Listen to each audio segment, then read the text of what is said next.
we decided that before we set this meeting, again, no, kailangan kumpirmado na kung sino yung ating ihaharap.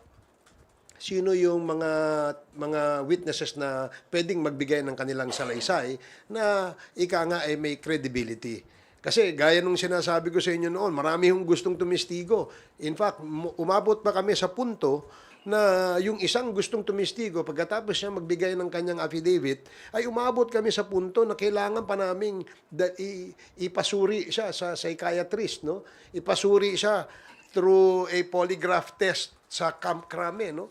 Para malaman namin kung ito ba'y nagsasabi ng totoo. Hindi ho madali, no, magpresenta ng witnesses. Kaya napag-usapan nga namin, kagaya ho kahapon, kahapon ng hapon, na-decide na ho namin na i-cancel yung aming meeting supposedly for tomorrow, ngayong Wednesday, November 13, to give us more time